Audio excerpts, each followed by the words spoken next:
¿Qué tal? Buenas tardes. Se cumplen 75 años de la creación de la autoridad monetaria. Nos vamos en vivo al Banco Central. Habla la presidenta Cristina Fernández.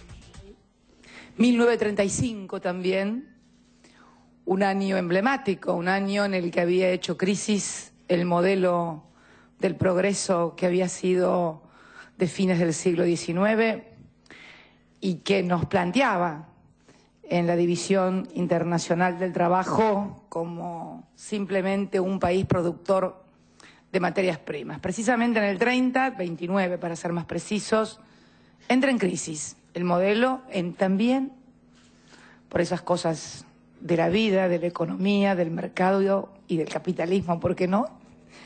Entra también en crisis en el mundo y obviamente la Argentina entra en crisis.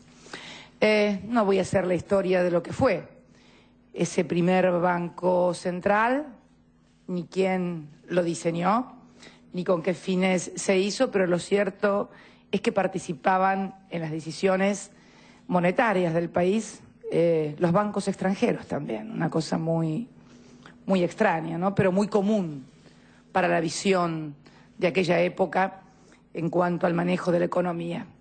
Y este año, en realidad, a partir de del último semestre del año 2008, nuevamente una crisis a nivel global que pone en debate y en discusión el modelo que se había instalado fundamentalmente, yo creo que a partir en la Argentina de mediados de la década de los 70, que tuvo desarrollo en los 80, pero que alcanzó su esplendor, por así decirlo, si la palabra cabe, durante la década de los 90, en el marco del famoso consenso de Washington, la desaparición del Estado, la autonomía absoluta de los bancos centrales, como si se trataran de algo totalmente diferente de la economía de un país y que el problema de la economía de un país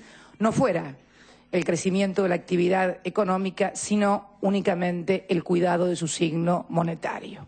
Sin perjuicio de que obviamente nadie en ninguna academia ni en ninguna teoría tampoco seriamente presupone que el signo monetario no tiene importancia. El problema es el rol que se le asigna a ese signo monetario y qué rol le cabe como instrumento de una economía para preservar lo que debe ser el objetivo central de cualquier sociedad capitalista que se precie de tal, y que es sostener la actividad económica, sostener la producción, aumentar la generación de empleo y de mejor empleo, porque si uno hace todo esto, tiene más y mejores consumidores, que en definitiva, como siempre lo digo, ha sido lo que decidió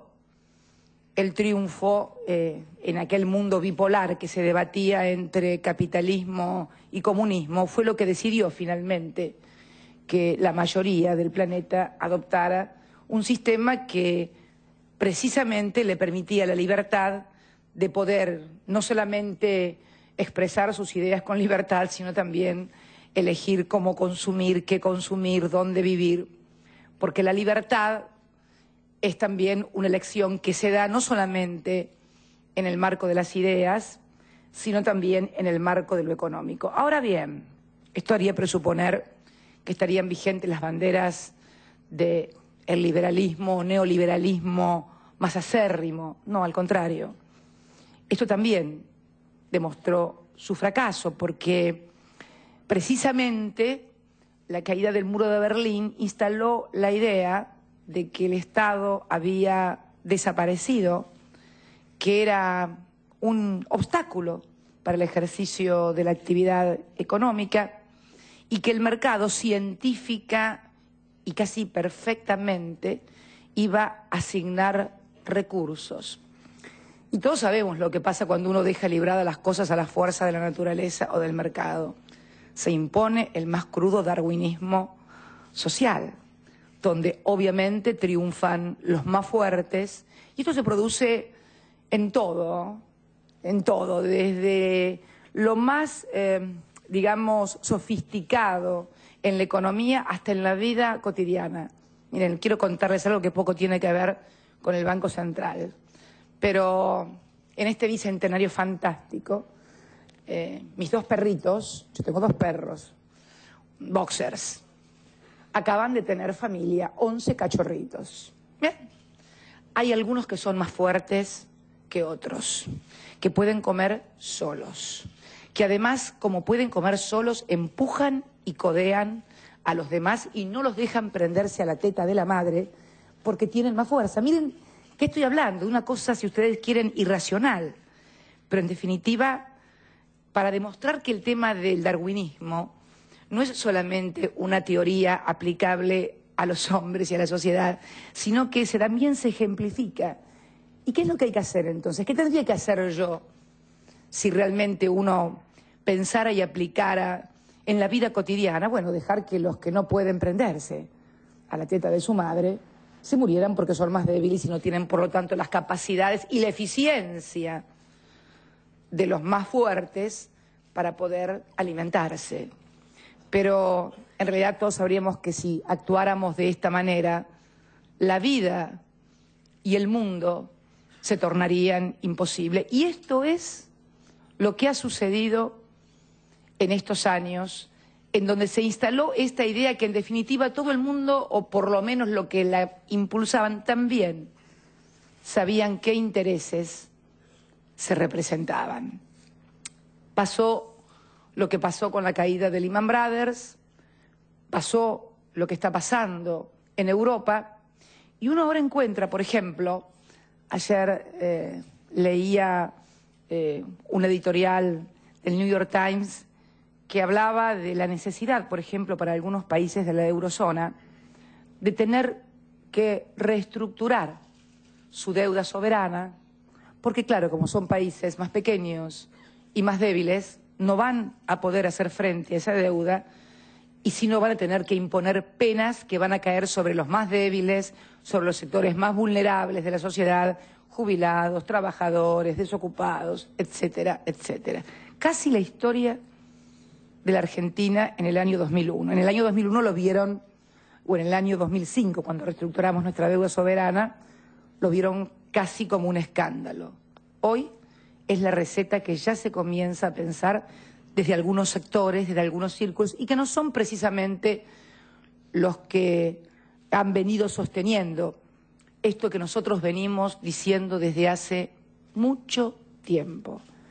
La necesidad de rediseñar, y creo que este es el objetivo fundamental de este seminario, una nueva arquitectura financiera global. Porque es curioso. Acá seguramente debe haber empresarios, debe haber banqueros que tienen en sus empresas las más modernas técnicas, tienen las más modernas organizaciones y seguramente están pensando siempre en renovarse porque además esto es lo que le da competitividad. Sin embargo, el mundo se sigue manejando en sus instrumentos de gobernanza global con instrumentos creados en la posguerra. Bretton Woods, Fondo Monetario Internacional 1945, igualmente Naciones Unidas, Carta de San Francisco, para decir los dos grandes organismos de gobernanza global, ¿no? Lo vinculado con la economía de los países y lo vinculado con la política de los países. Está claro que ninguno de los dos funcionan.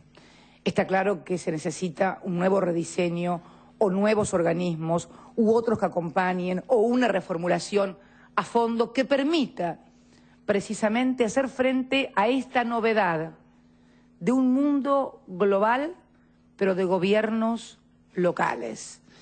Y de gobiernos locales que además, en base a la relación de fuerzas o cómo manejan esos instrumentos de gobernanza global, llámese Fondo Monetario Internacional o llámese Organización de Naciones Unidas, también las manejan o las instrumentan con un doble estándar según de qué países se trate de aplicar la receta de turno. Yo no quiero ser demasiado mal pensada, pero si uno observa, y no voy a hacer mención de los países que están mencionados en los PICs, como se ha conocido, que todos ustedes lo saben, como aquellos que no reúnen ni por asomo las características de Maastricht, es más, que se han ido definitivamente de lo que eran los mínimos de Maastricht en materia de déficit, en materia de balance de cuenta corriente, en materia de balanza comercial.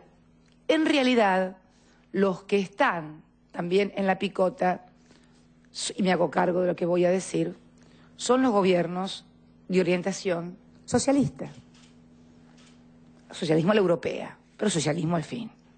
Por allí algún otro país que debe el doble, que está comprometida su posición casi en el doble de lo que están algunos de los otros países, no es ni siquiera mencionado ni se le requiere ningún plan de ajuste. Yo no creo en las brujas, pero que las hay, sin lugar a dudas. Y entonces creo que una de las claves que nosotros tenemos que plantearnos en todos los foros, y yo lo hago permanentemente, es la necesidad de aplicar estándares comunes e iguales para todos los países.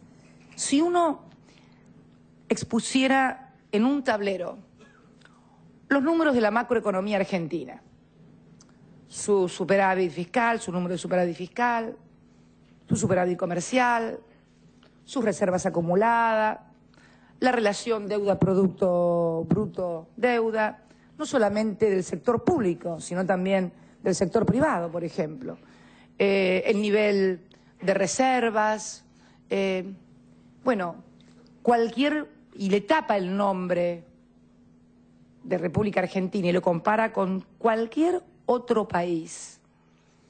Cualquiera diría, yo invertiría aquí. Es un país que tiene asegurada su balanza de pagos, es un país que se ha venido desendeudando con recursos propios sin necesidad de endeudamiento, es un país que produce materias que van a seguir siendo requeridas porque naturalmente son no de bienes de los que primero se abandona cuando surgen crisis, como puede ser, por ejemplo, un auto o una maquinaria sofisticada. Han hecho una muy buena performance en materia comercial y en la acumulación de reservas. El nivel de endeudamiento de su sociedad es muy bajo, al igual que el de su sector productivo, y además tiene un sistema financiero sólido y solvente. Sin embargo, cuando las calificadoras de riesgo, algo que definitivamente va a tener que ser abordado, hoy leí en un diario que Moody's reconoció que había recibido emolumentos, por decirlo así de alguna forma, o dineros, o como ustedes quieran llamarlo, para modificar calificaciones o notas, cuando también nos enteramos que otra gran calificadora de riesgos fue la que armó los números de Grecia durante mucho tiempo para que apareciera otra cosa. Yo creo que o cambiamos o estamos en un ejercicio de cinismo pocas veces visto. Yo creo que estas cosas las vamos a tener que debatir no solamente en estos foros, sino también muy fuertemente en la próxima reunión del G20 en Toronto, Canadá, porque también será necesario de una buena vez por todas tomar el toro por las astas en materia de paraísos fiscales. Hubo grandes declaraciones, hubo grandes medidas y decisiones que se adoptaban de los países para acomodarse, pero lo cierto es que a la fecha los paraísos fiscales, y fundamentalmente todos sabemos que 2 países o 3 países manejan fundamentalmente los paraísos fiscales en todo el mundo, siguen haciendo las delicias del lavado de dinero por corrupción, por evasión o por narcotráfico. Entonces creo que todas estas cuestiones van a tener que profundizarse en el debate. Y aquí, en la Argentina, no es que queramos presentarnos como modelo de nadie, no lo somos, simplemente estamos en las antípodas, no estamos diciendo tiene que hacerse lo que se hizo en la Argentina, no tenemos esa soberbia, porque son distintas las realidades, son distintas las economías, son distintas las competitividades, pero sí podemos exhibir ejes centrales en los cuales hemos basado este modelo que comenzó en el año 2003 y que tuvo como eje central la reindustrialización del país, agregar valor a nuestros recursos primarios para poder generar empleo y para poder tener un fuerte mercado interno que ante las convulsiones o volatilidades de los mercados internacionales, sin desconocer por supuesto que estos terminan más tarde o más temprano también impactando en este mundo global en todas y cada una de las economías, pero que el desarrollo de un fuerte mercado interno actúa como un amortiguador, un necesario amortiguador frente a esos procesos de crisis. Es curioso, pero me puse a leer la memoria del año que me mandó Mercedes muy gentilmente, del año 1946 del Banco Central, donde se produce una modificación realmente de cómo funcionaba desde 1935. Y si uno ve y lee algunos párrafos, es como si estuviera leyendo lo que está pasando en el mundo y lo que está pasando en la Argentina y el rol que tienen que tener los bancos centrales en la actividad económica. Ahora también, y para finalizar, creo que en toda esta teoría que se exhibió, hubo algunos que se la creyeron en serio, siempre hay gente que se la cree, en todas partes, en todos los ámbitos. Hay otra gente que hace que se las cree para pasarla bien y hacer las cosas que le gustan hacer en nombre de la autonomía y la libertad, para no ponerle otro nombre, porque con otro nombre iría preso a lo mejor, ¿no es cierto? Y finalmente yo quiero preguntar aquí a todos ustedes reunidos, ¿ustedes creen realmente que el titular de la Reserva Federal de los Estados Unidos hace lo que le parece a él o hace lo que le conviene a Estados Unidos? Pensemos. ¿Ustedes creen, no podemos hablar del caso, obviamente, de la Comunidad Europea porque hay un Banco Central único, pero ¿ustedes creen que el titular del Banco Central de Inglaterra hace, independientemente de lo que le conviene al gobierno o a Inglaterra?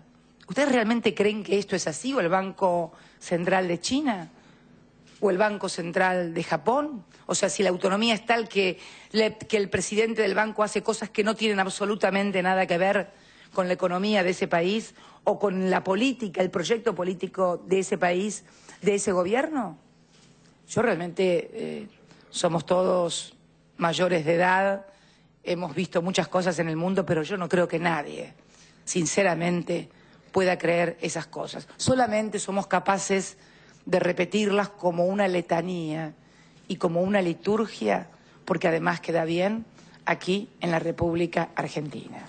Yo por eso siempre, y para finalizar, apelo a despojarnos todos de los clichés, de los prejuicios, de los dogmatismos que cada uno puede traer, porque todos también los arrastramos.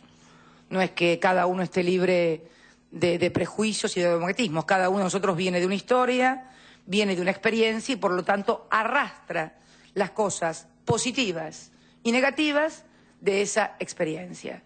Lo importante es poder analizar como si fuera una balanza qué ha pesado más, si las cuestiones positivas, los aciertos o las cosas negativas y los desaciertos. Y allí uno puede evaluar el resultado. Evaluarlo pretendiendo que no puede haber ningún error, ninguna equivocación y que todo está perfecto, es absurdo.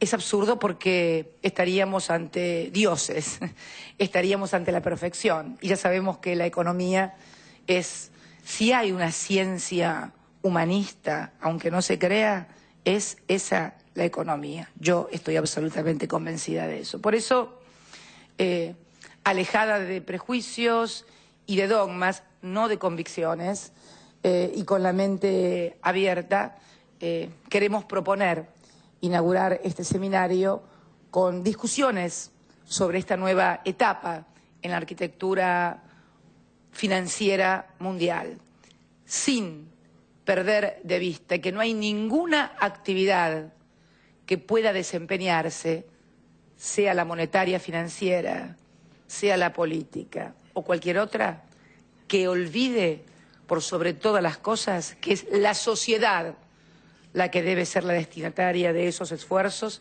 y el progreso y desarrollo de esa sociedad. Si uno tiene en claro esto, tiene menos posibilidades de equivocarse al momento de adoptar medidas. Así que yo quiero agradecerle a la señora... Ah, las monedas, me está mostrando Mercedes y ahí me había olvidado. Yo sabía que tenía que decir algo. Estamos en el bicentenario, para los que no lo saben, de la República Argentina. Mañana entran en circulación 5 monedas nuevas con paisajes de nuestro país. En el sur viene el glaciar Perito Moreno, en el centro del país, Mar del Plata, en el noreste, la maravilla de El Palmar, en Cuyo, el Aconcagua, y en la zona del noreste, la zona de Tilcara, en Jujuy. Y además, también, decirles que vamos a lanzar el acuñamiento de las monedas del bicentenario, que van a decir República Argentina en unión y libertad. Y yo le agrego, aunque no va a estar en la moneda, con mucha lucha por más igualdad. Muchas gracias y muy buenas tardes a todos. Señoras y señores, con las palabras de la señora Presidenta de la Nación, damos por Tenemos inaugurado. entonces esta actividad de la Presidenta Cristina Fernández de Kirchner en vivo desde el Banco Central. Nos reencontramos en cualquier momento con más noticias.